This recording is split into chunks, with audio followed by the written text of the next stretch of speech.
Welcome to the Woven Energy Podcast on Real Practical Shamanism with me, Joseph Sikora, and as always, Damon Smith. We are here once again to talk about shamanism from the ground up.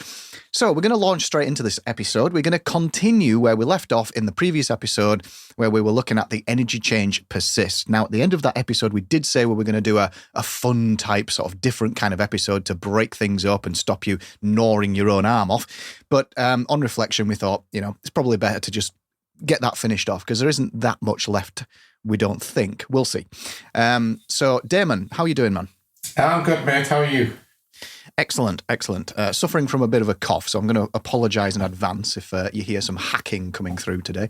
Cool. Also, you're in a different location, a different microphone as well. So I'm well and truly on the road, so I have the official Woven Energy portable audio kit with me. The backup kit. The backup kit, which is the old primary kit that we used to use before we got our patrons got us the posh microphones and everything. Thank you, patrons. Uh-huh.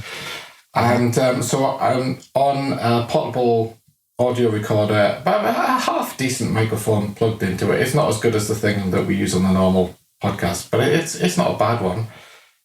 If anybody's interested in audio, it's the Audio-Technica 2020 microphone that I'm using today. It's a condenser microphone. So apologies. A fine microphone it is. Apologies if the audio quality is not up to the normal standard, but the normal standard hasn't been normal for very long anyway, so it should be okay, I hope.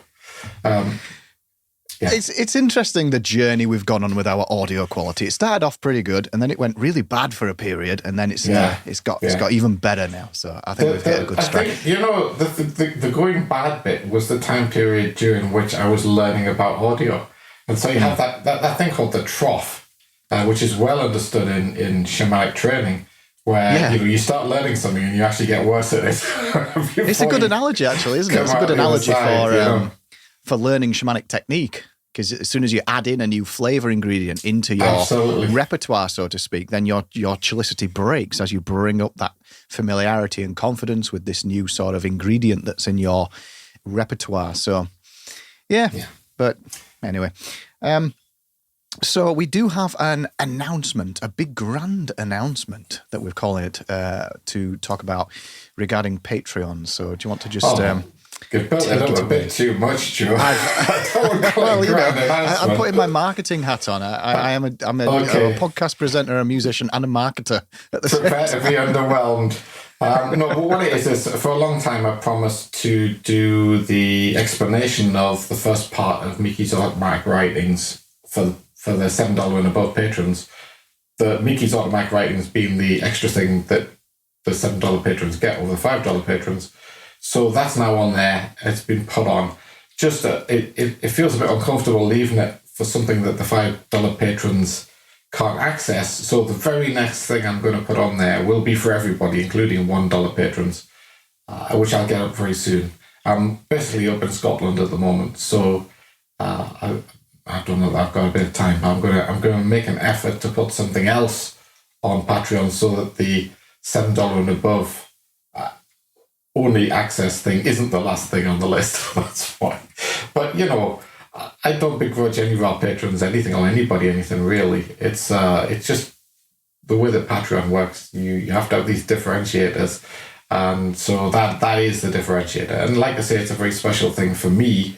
The Miki translations that I did with my teacher, a very special thing for me. So just really to say thank you to our patrons. That get you have that other people don't. Yeah, you have a very close affiliate. You have a close relationship with this particular tradition, and you don't particularly want to talk about it in too much detail on the open podcast for various reasons. And so this is one of the avenues where somebody could access a little bit more about that specific tradition. Yeah, I'm still cautious on Patreon, but slightly less cautious, as you'll find out if you listen to it. So you could listen to that episode on Patreon after the automatic writing episode that we did. That would be good. Well, the best way to do it is to listen to the automatic writing episode, then listen to the actual translation itself, which I put on Patreon a while ago, and then listen to the explanation, which is just the first of many to come. So the next thing to come in that series will be another bit of Miki's automatic verse translated, But before we get that, there'll be some more growthy type stuff going on there, and there'll be something for everybody as well. Okay. And if you, of course, want to get involved and support us, you can head to patreon.com/wovenenergy. And any support, any and all support is past and present and future is very much appreciated. Absolutely. Keeps us going, right? So, Damon, Persist. Can you give a very brief, if it's possible, recap on where we got to with Persist and where we're going? Sure, no problem. So we said that part of the skill of Persist is to keep that overarching energy thread going through your spirit dance. That thread forms the foundation of a weave that you create, initially yourself and then in conjunction with nature. And that weave in level 5 technique is the thing that's going to support your coming closer to nature through your spirit dance activity. Incidentally, we asked our patrons and for some questions for Q&A section. Thanks ever so much, guys. We got what we asked for. I think we've got enough questions and answers, because most of those questions and answers, they're not just a quick off-the-cuff thing. A lot of them are full episodes. One that I thought in particular we had that was very relevant is, I have given a fairly scientific explanation of my understanding of energy and the spirit within the body. We did do you remember that, Joe? I can't remember what episode that was. We did. I believe it was pre-Amskar. Around the episode 17, 18-ish. In fact, I can have a look because I've got it up here. So if I look down, we have the Amskar Stage 2, Setting the Scene. I believe it will be episode 16. Yeah, okay. So we covered that off already. The question that we had was, what's the scientific basis of the weave, and over which obviously the energy that works through the body in the spirit dance is part of the weave. But I thought that was a very fair question, given the context that we've got to so far. I'm starting to explain the weave and how it's built, and I haven't done that, and that baseline activity of explaining that in a scientific sense. I'm definitely able to do that. It sounds like a full episode to me. It sounds like a full episode, not a Q&A To be honest, it's I don't say I'm able to do that in its completeness, because it is a holistic thing, but I'm able to give some insight into that. Obviously, based on my background in biology, I'm able to do that, and I will do that. That is one of the things that's now on the list of things to do. But just to say that question won't be covered off on the question and answer session, the coming up question and answer session. On that one. It will be at least one full episode, probably more like 3 is my guess, but it will be covered off. But it is very baseline activity, and it doesn't really hold us back from progressing with what we're talking about, because, there have been many able shamans who knew nothing about that stuff. And they were still very able shamans. So, yeah. Well, this just happens all the time, Damon. Every single episode we do together, about 3 or 4 more ideas fall out of it. And then before we know it, there's a list of about, it's just endless, isn't it? The amount of episodes that we've got planned. So, yeah, but what I will just keep plugging away at it. Just like the one we did on ATP, adenosine triphosphate, I promise it will not be pseudoscience. It will be science. Mm-hmm. Are we there then? Do you want to? Have you set the scene? Well, so the scene is that the skill of that we went into a lot of detail in the last episode, so I won't do it. But the skill of Persist is all about keeping that thread. From a spirit dance point of view, it's about keeping that thread of your spirit dance going. Yeah. And then we started talking about, in the end of the last episode, we started talking about changes that can fall out of that. The first one being meet, which is when you happen upon some other energy thread. Maybe you've made it inadvertently, or there's something in the environment that gives rise to an energy thread, and you want to have that build that sort of welcoming aspect. Obviously, we're going to do meat in a lot of detail when we do the episode on meat, but just to say that that's one of the changes that commonly falls out of the Persist change. Yeah. In this, the second most common thing that falls out of it is Unite, which goes together with Meet, which is about drawing things together. We talked about the Toirun Bujik, the shamanic group dance that's done in Mongolia, one of the many different types of shamanic group dances that are done in Mongolia. And after the shamans done their individual part of the weave, they go back into the overarching thread of the dance with everybody else. That would be a great example of Unite. And it has like this idea of that you want to cultivate in your spirit dance, this idea of sort of holding in common or kind of union, cooperation, a fellowship with the energy, and those other things in the universe that are collaborating in that energy. So in the Toirun Bujik, that would be your fellow dancers as well as other things. So that's the Unite thing that can fall out of it. And then we sort of implied the next one, which is like Pace. What we did say in Unite is there's a little aspect of Kindle in there, just a little aspect, because you are actively making something happen. You're actively causing your thread to come into fellowship with another thread, whereas Meet is much more of a passive kind of idea. So the third one, most common one, is Pace, which is we talked about Tron bikes, and it's the skill of treading upon, if you like, or walking in the tracks of the pre-existing energy pattern. That's not just the skill of seeing yourself on the bow wave of creating a new weave where you are like the point. You want to think of it as a tapestry. You are the needle putting in new stuff all the time to create a more and more complex weave. Not that that's an important skill in shamanism, but it's not it. This is the Tron bikes thing. This is the skill of treading upon or following along or pacing with existing energy patterns that either you've already created or the group has already created or the environment has already created. It's that skill. And we sort of hinted at it in the last one. So the one. What was that again? Sorry, Pace. That's the Amabella word for that is Pace, P-A-C-E. Yeah. And the inference words for that one are making a way, pacing, practice, step by step, which is danto in Japanese. Miki used that a lot. Tread upon, walk in the tracks of. The last one I like the best, the sort of walk in the tracks of, is a really good way to understand pace from a spirit dance point of view. So the next one that we didn't talk about is accumulate, which is where once you start getting into your spirit dance, you get strong. You'll find what I've called a quickening several times. You'll start to feel a strength in your level 3. You'll start to feel the senses almost are becoming powerful in your spirit dance. You know where you feel that power. One of my students once said, we had been doing some very, very intense, quite advanced training.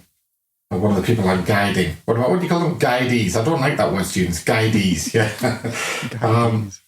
We've been doing some very, very intense training of this nature over a very, very long session. I mean, hours and hours and hours and hours. And at the end of it, everyone was completely exhausted. And to the point that, you would think they could hardly stand up. All the physical ATP had been used up, I guess, But it's interesting that my guidee made the comment that he had never felt so powerful as at that point in time. And we were in like a walled garden, and he says, I was half wondering whether I should go out through the gate or out through the wall. that was how powerful he was feeling from his effectively spirit dance practice. And I understand that. You often get that kind of feeling at the end of a very intensive period of exercise, don't you? If you've completely expelled all of the energy in your body and you've worn yourself out, at the end of that, you just do not give a monkeys about anything. Walls, you're going straight through that wall. This is the thing. So what does that come? But in spirit dance terms, where does that come from? Where's the energy for that come from? Well, this is a bit like, this has exactly the same, unlike the other ones we've talked about, this has exactly the same basis as Persist. It's something that's there all the time. It's jag, if you like, in terms of the actual thing itself.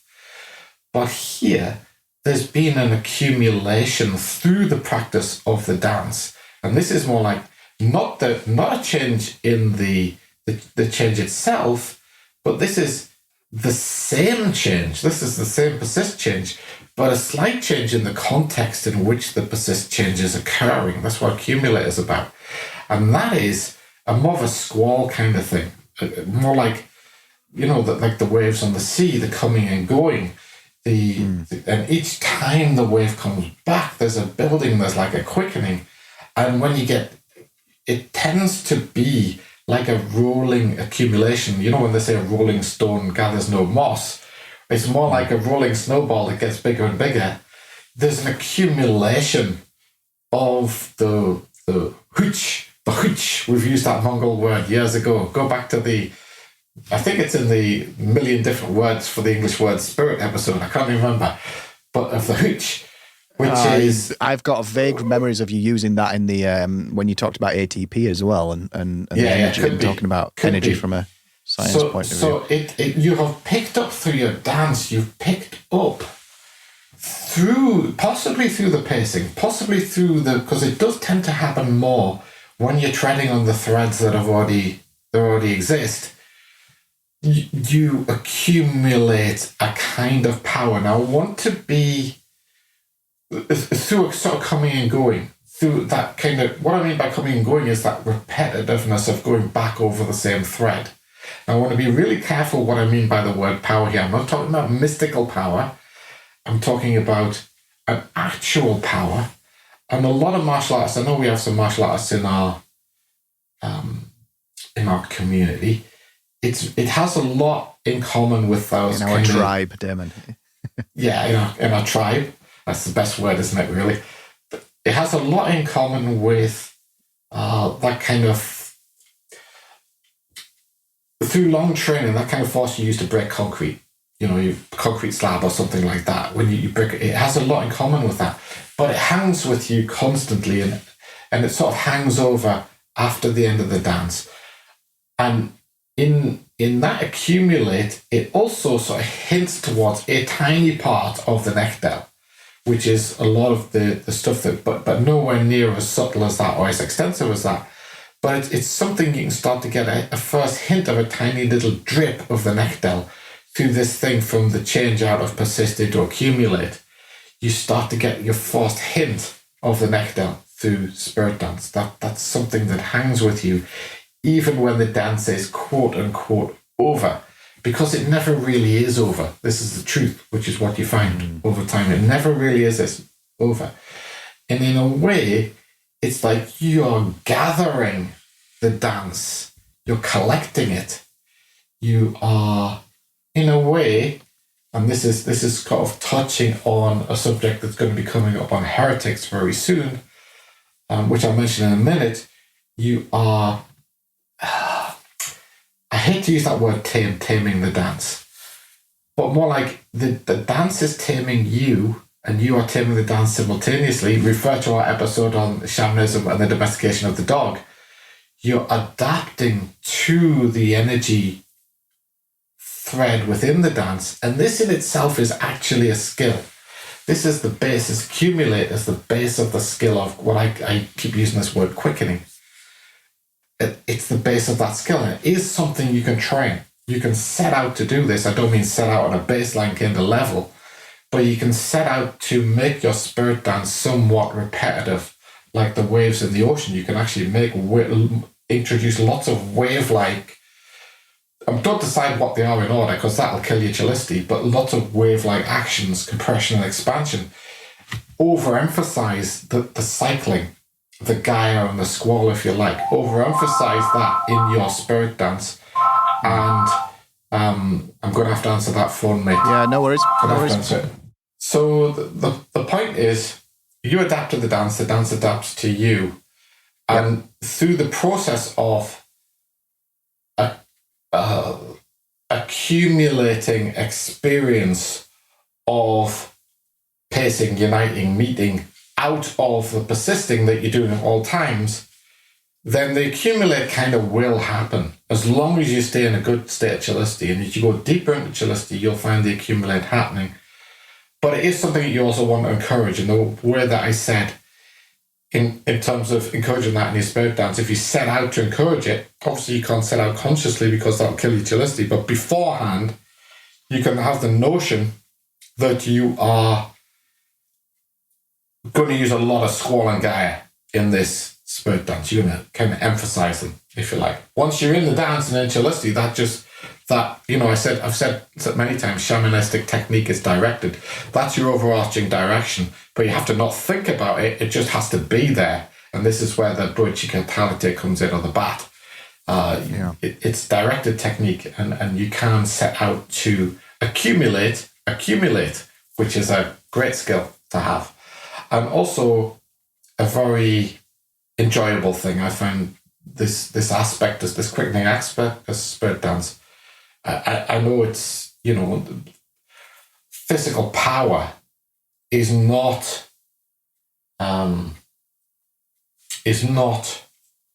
everything there is to shamanism. It's certainly not, and that would be a bad situation if it was. But I have a little bit of reputation for my punching power, in the martial arts. My love for this accumulate and the reputation I have for, that kind of striking power in the martial arts, that they're not those two things. I think there's some relationship there. That maybe the shamanistic practice has helped my martial arts in that regard. I'm sure the shamanistic practice has helped my martial arts in many different regards, but that is probably almost certainly one of them. The next one is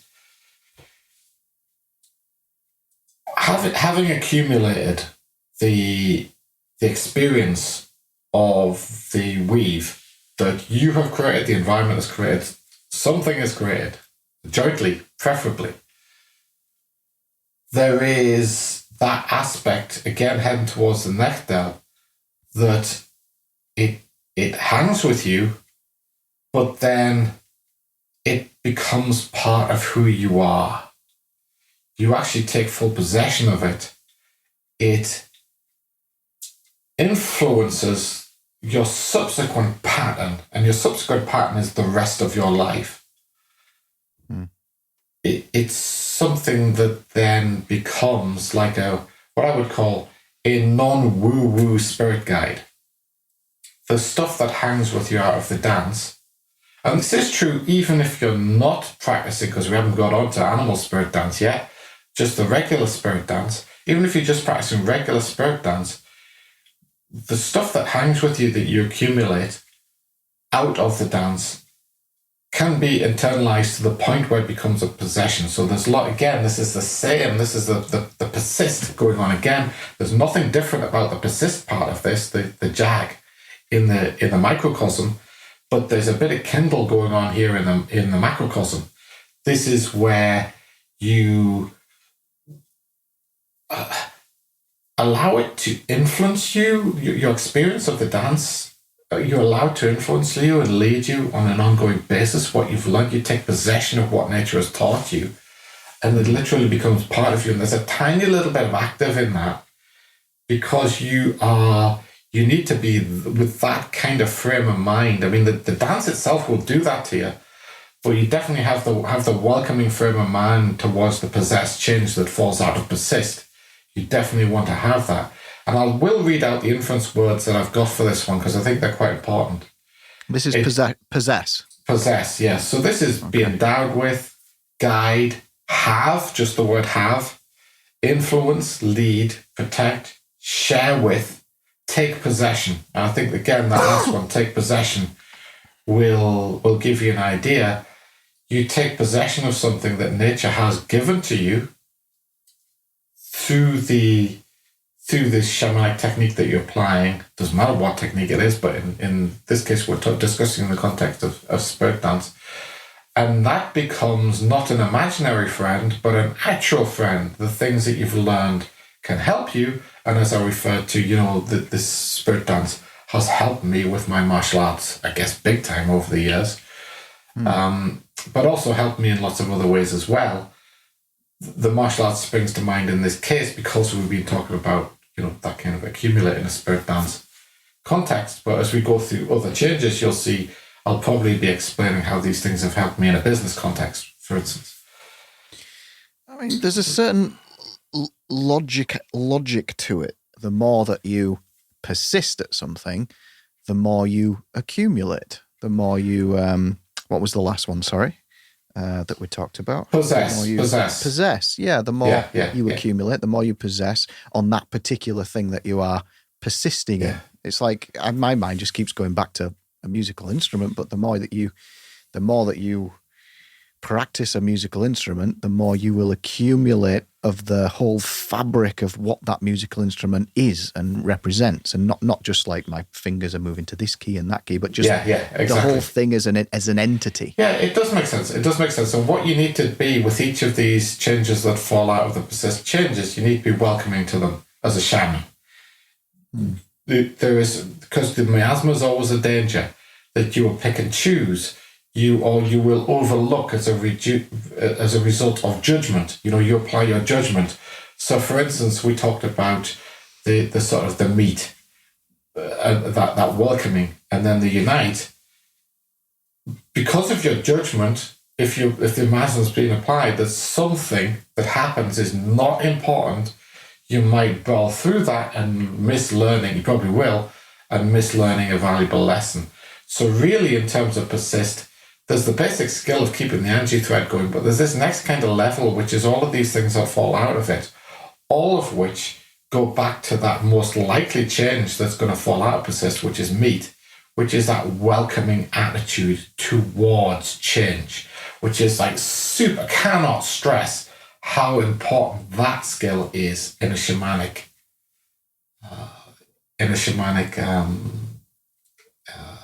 path, in your path to becoming a shaman, is the welcoming of change. They're not seeing change as a problem, but seeing change as the joy that exists within life. The yoki, as Miki called it, the positive energy. So, yeah, welcoming to the effects that fall out of your practice, out of your spirit dance. Yeah, absolutely. Be open to it. Be open to all of these changes. Yeah, all of them. Yeah. And also on a certain level, this is why AMSCA is really important. On a certain level, you have to be aware of these changes as well, because you are learning spirit dance. You have to be aware of meet when it happens. You have to be aware of unite when it happens. You have to be aware of pace when it happens, accumulate, possess. You have to be aware of all these things at the point when they happen, because that awareness is also teaching you.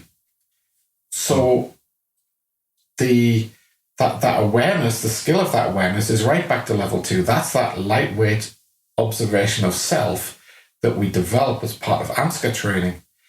Without that capability, you're going to kill your chelicity every time you spot one of these things. And that's no good. That's no good, because killing your chelicity kills the dance. You're just back to square one, right? Mm-hmm.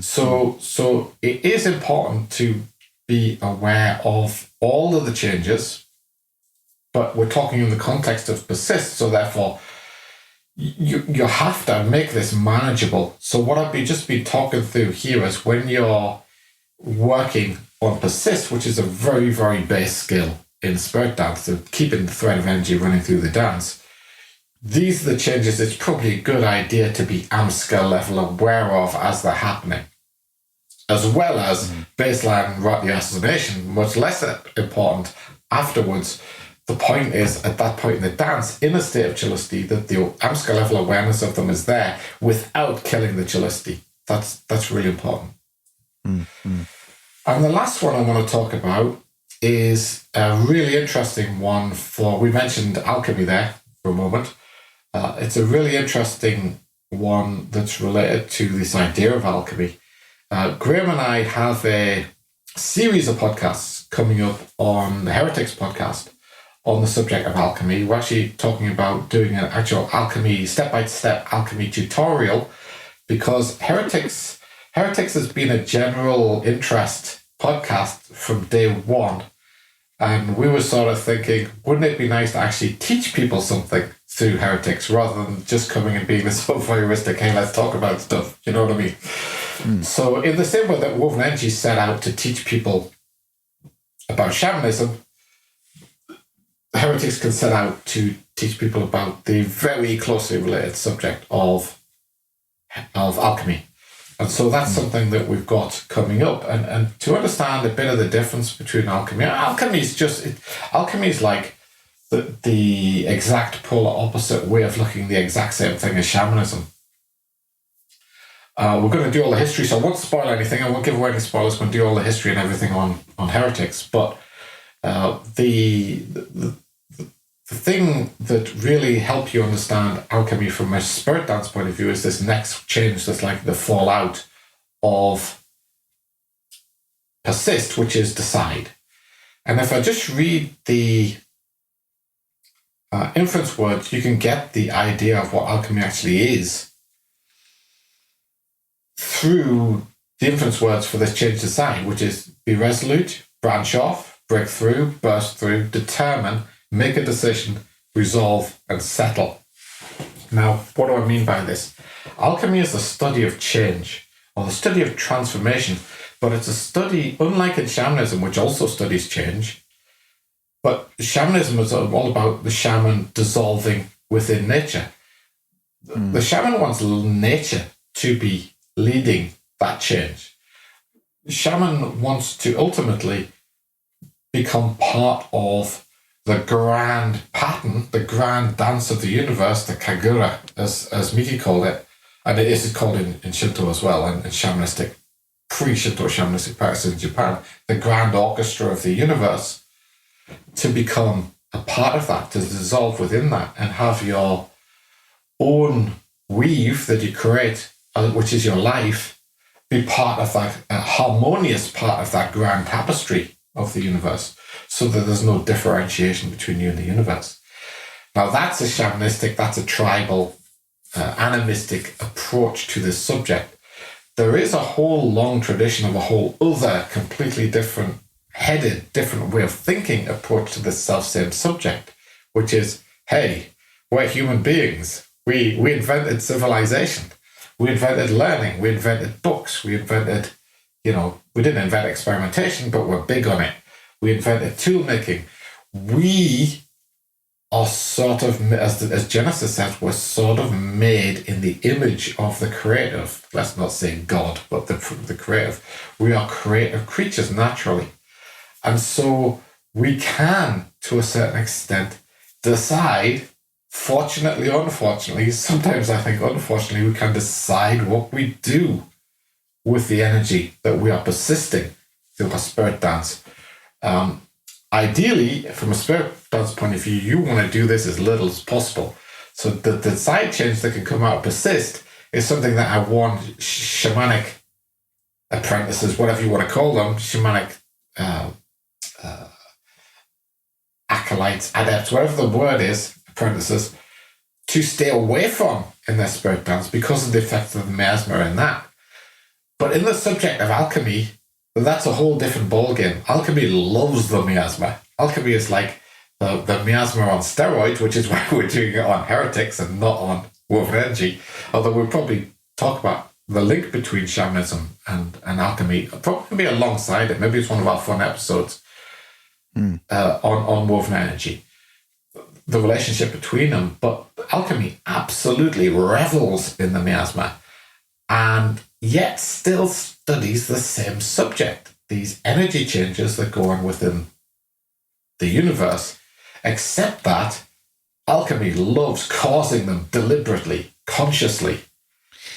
giving rise to those changes. Yeah. So I can get a little bit of a understanding of this, because back in the day when we used to, we learned about these energy changes, there were a few different ways in which we, shall we say, used these energy changes to interact with the outside world. So we did this physically, we did this in a business sense, we did this in social interaction sense as well, and we used the 8 core energy. So if we used these fundamental energy changes in a way to affect the outside world, would that fall into the alchemy category rather than the shamanic category? It's all shamanism, right? Alchemy is just a miasmatic way of looking at shamanism, right? So yes, it could.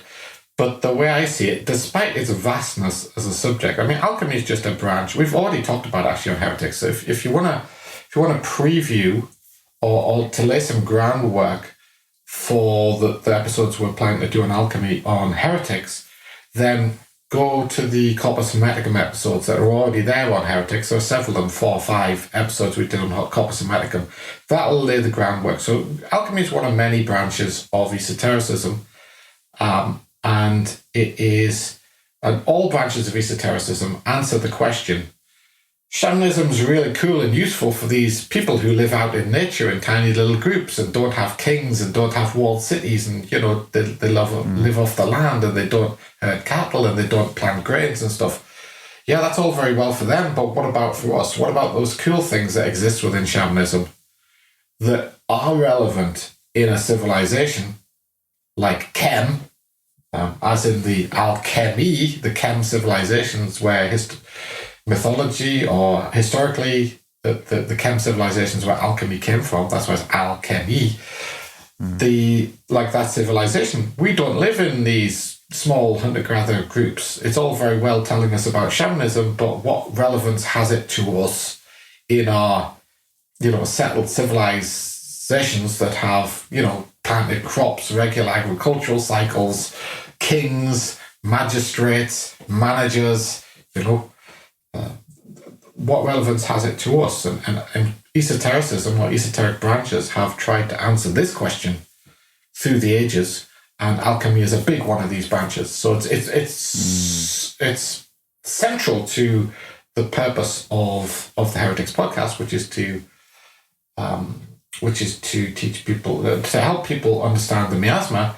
But it's a big branch that's really interesting. So we're actually going to teach people it, not just tell them about it. That's what we're going to do. Is it also the effect of misunderstanding shamanism as well? Because, there's so many things that...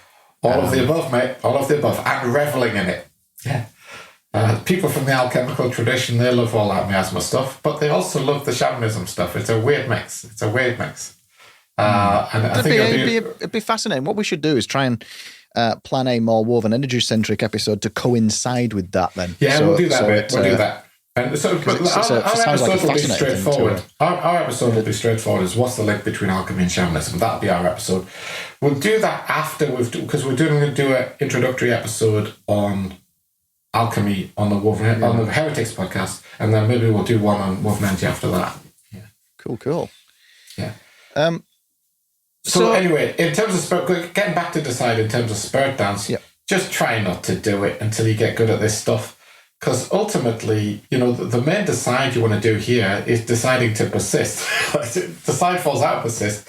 But the main decide you want to do here in terms of that lightweight observation of self, that overarching direction, is to, in terms of that inference word I use burst through your own miasma and determine to settle upon the energy threads running within nature. Try to decide to de-emphasize your energy threads and emphasize the energy threads within the environment, but don't decide on the baseline. Decide beforehand and make it a direction of one particular. Don't do it all the time, but every now and again, a spirit down session could be pushed in that way. And there's the thing to think about these changes coming off persist. You need the skill of persist in every single spirit down session that you ever do. Yeah. But these other changes that I've been talking about that are likely to fall out of persist, They are meet, unite, pace, accumulate, possess, and decide. There are many others that could fall out of it, but those are the most likely. Gosh. Those ones, you could use them every now and again, a focus on one of them or a pre-focus on one of them to colour a particular spirit dance session, if you like. Some of your just out of interest, yes, to develop your awareness of the energy changes that are going on within your dance. Yeah. So those are So decide, if you don't do decide right, decide can be a if you do it wrong, it's thing, bad. So can't stay it? away from decide. That's why I said it last. That's why I did it the last one. So what would be an example of decide gone wrong? Decide gone wrong is I'm going this way now. I'm deciding to go that way. Therefore, you break Chelicity. Yeah. I've done this dance move. Now I'm deciding to do that dance move. That would be a really bad application of decide. Because you're cutting the flow, aren't you? You're just completely cutting the weave. Yeah, and you're dragging yourself down the baseline in making that decision. Yeah. So those are the ones. So deciding not to decide. Yeah, and we could talk about more changes there are other changes, less common changes that will fall out of persist. But just to get back to the point, persist is really important. I'm just going to mention a few others for reference purposes, because obviously we will have, at some point in time, if we live long enough, we will have an episode on not every energy change, on a lot of energy changes. The ones that I'm going to mention are.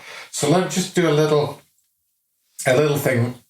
This in the book of changes, there's a thing known as sibling hexagrams. These are things that occur within the same context, but are not the change itself. They're different from the change itself. The change within the microcosm, they're all different from each other, but they all tend to occur within the same kind of overarching context, which is that kind of JAG context. And so I'm just going to mention for reference purposes the outer sibling hexagrams and I try to explain in a martial artsy kind of way what this might mean. The outer sibling hexagrams are obstruct, contend, unite, meet, disentangle, pace, and withdraw. Yeah. So there's three that we've mentioned already in there. But the point is these are all different changes that occur within the same overarching context. Now, the way I want to explain this is in terms of lots of different martial arts have sort of keywords that sum up their philosophy. They have sometimes they're quite poetic. They have little patterns of keywords that sum up the philosophy of that particular martial art. Now, the way to understand, if you really want to understand what outer sibling hexagrams are, for every change has outer sibling hexagrams in the Book of Changes. You can think of them as a group of related changes that give you quite a lot of variety of different things that you can do, different changes you can make, or different changes that can occur within the energy within a similar kind of context. So you might think of a context of one particular martial art that specializes in grappling, and another one that specializes in close range fighting, and another one that specializes in mid-range fighting, another one that specializes in long-range fighting, another one that specializes in ground fighting, perhaps, another one that specializes, as one of the ones I've studied does, in standing on top of a bunch of posts and fighting up there. You know, that would be Plumflower Fist. Yeah, awesome martial art. So the point here is that those groups of keywords that you find defining different martial arts, especially in China, you could pick one of these groups of outer siblings from one particular context, like this one for Persist, and you could use those changes to create a whole martial art. So there you are, the Book of Changes, if you take the outer sibling hexagrams, describes potentially 64 different martial arts for you to go out and practice. So just purely in terms of making those outer sibling hexagrams the kind of basis of your philosophy. You know, what is a system? Ultimately, a system's one is an approach to practice. I mean, a martial arts system, it's an approach towards practice, towards bringing people on in practice. But it also has a strategy that's based on some principles, and those principles tend to be derived from energy changes. And here are in the Book of Changes, the historical Book of Changes, here are 64 self-contained martial arts in terms of the sibling hexagrams for each and every change. I just thought that was quite an interesting way to look at it. And if I had time in my life, I would like to invent 64 different martial arts that and go and practice them and all this kind of stuff. Isn't shamanism a wonderful subject of great and vast proportion? Well, it's epic. I mean, it's like one thing that I do want to do before we wrap this episode up is just briefly just wrap up what we've just done and the idea of how we're going to present this information going forward, because it's mightily confusing, or it can be mightily confusing, especially without reference, which is why in the last episode I mentioned your Book of Changes purely as a map, or purely as just a database or something to look at to kind of make sense a little bit about what we're talking about on these episodes. So, have you got anything else to say on Persist? Yes, one more thing. First of all, on your previous plug for the changes from Bella worked on at least one person, Ricard. Hi, Ricard, one of our long-standing patrons, who's also an awesome Banji practitioner. Had some fun training with him over in Sweden. Ricard told me that he'd actually he'd ordered the changes of Bella from somewhere. I don't know where he got it from because it's out of stock on Amazon. But he said, so there it'll be out of stock since our episode. Your marketing worked on at least one person. It is a very nice looking book. So Ricard will at least have something very fancy looking on his bookshelf. Thanks, Ricard. So he's actually coming over to Cornwall shortly, so we're going to have some fun in Cornwall. The other thing I wanted to say was the inner sibling hexagrams, and just to say that whatever you do, if you want to create, if you've been inspired to go and create your own martial art, which would be a great torso team thing to do with this stuff, do not use the inner sibling hexagrams of any particular change to do that, or your martial art will be dull as dishwater. So basically, this is the same change in different contexts, and having a single approach to everything, it can get you somewhere in life. I trained with a guy who had a very years ago simple philosophy to his martial arts, and he was a stunningly good martial artist, but he used to get rid of students at a high rate of knots. I ended up getting some of his students, so he knows who he is. I'm not going to mention by name, but love you, man. That's not a fun approach to martial arts, using the same approach to absolutely everything in different contexts. It can be quite effective if you get good at it. Run into the brick wall. But it's really. I remember seeing a documentary of some Okinawan karate, and somebody was saying to these guys there's quite a few documentaries like this. They go around seeing different masters around the world of different martial arts, seeing what they're doing, and they were visiting this Okinawan karate master, who was great, incidentally. And then he said, you should come and see the master who has no students. And there was this guy trying to bend this massive tree. He was stood on the grass hitting it with the same technique over and over and over and over. It looked like he'd been there for a week doing the same thing. And I thought, yes, it's pretty clear why this is the master. This attitude is like, this is what I'm going to do. I'm really good at this one thing, and this is an internal thing. And then no matter what externally I come across, I'm just going to do my thing that I'm really good at, that I have confidence in, and no matter what, it's going to work. That kind of thing. That's it. I'm going to get very, very good at it through, I wouldn't say mindless repetition, but endless repetition. And there are some people in the martial arts world who are like this. They don't know a lot of things, but they're phenomenally good at what they do know. And they can be very dangerous opponents. Very, very dangerous opponents. So that's what incidentally, the sibling hexagrams of Persist are: expand, await, possess, accumulate, drive, decide, and tame. Yeah. So that sort of wraps it up for Persist. In terms of, all I'm doing there is just referencing, if people are cross-referencing, listening to this and want to, while in the context of one of those changes, listening to the episode for that, then I'm sort of doing this as a cross-reference thing. And that is about everything that I want to say about Persist. Okay, so what we've done here, because this will set the scene for how we're going to approach the other energy changes, which I don't know whether we're going to do all quote unquote 64 of them if we're going by the whole I Ching model. We are, Joe. I just don't know what time scale. I don't know what time scale. I will probably do more than 64 episodes. Just to be clear, mate. I want to do more than 64 ultimately, just to make the point that the I Ching is not the be all and end all of energy change. I'd like to do more than 64 ultimately. But one thing to say is that you are not following the I Ching model in 100%. What you're doing is you've gone, here is our technique that we're really trying to get good at here on the Woven Energy podcast, aka the Spirit Dance. And here is the energy changes that are most relevant to that in the order of relevance. Yes, am I exactly. right in saying that? Right. That's correct. That's correct. Yeah. Okay. I will be following the traditional order for the next one, which is yield. Yeah. But after that, I reserve the right to go off on my own. And I may actually be following some of the ones that we've talked about already, the ones that fall out of.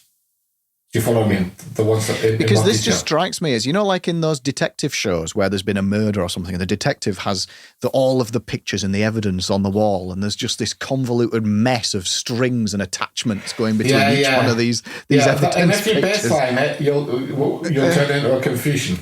Don't baseline it. I'm not talking about these things so you can go off and reconstruct the I Ching yourself. I'm telling you these things so you can go off and practice them in your spirit dance and properly understand them.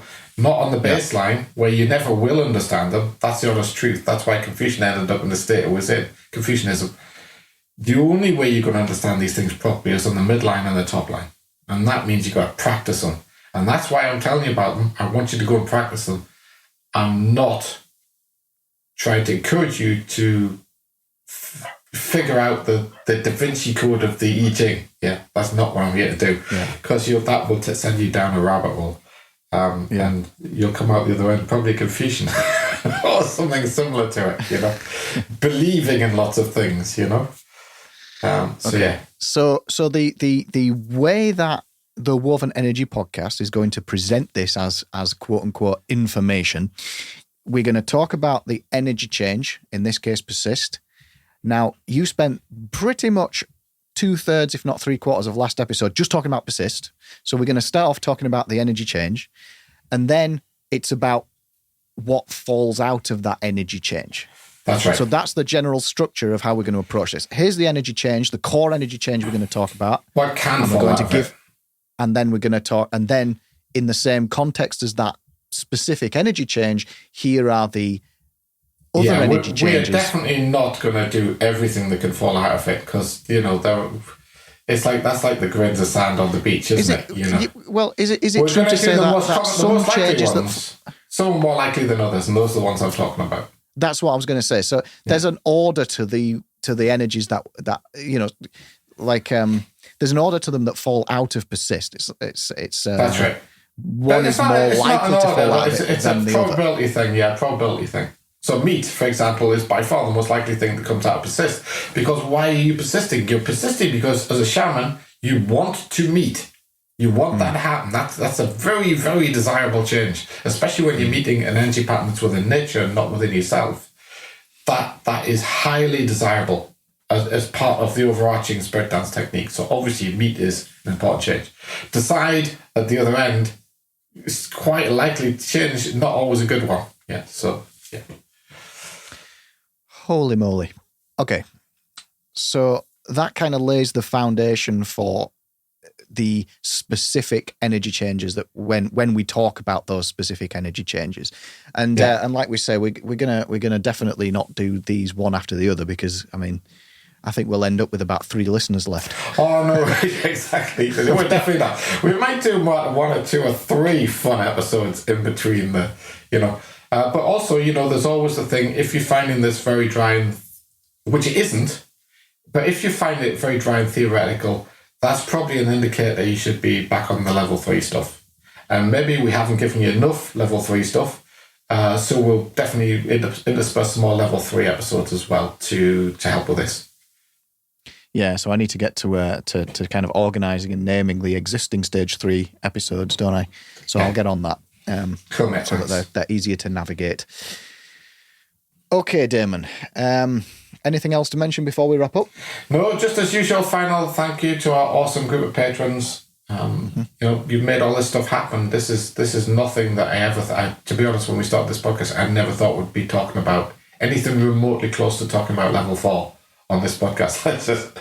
I just think that was never going to happen. So here we are. Thanks to you guys. We're making an encyclopedia, aren't we? Really? Yeah. Encyclopedia of Shamanism. It's certainly a project. Yeah, so Encyclopedia of Shamanism, which is an infinite subject. And we're starting off on the same craziness on heretics, as I said, soon with alchemy, which isn't equal. It's not as big as shamanism. It's more contained, but it is huge.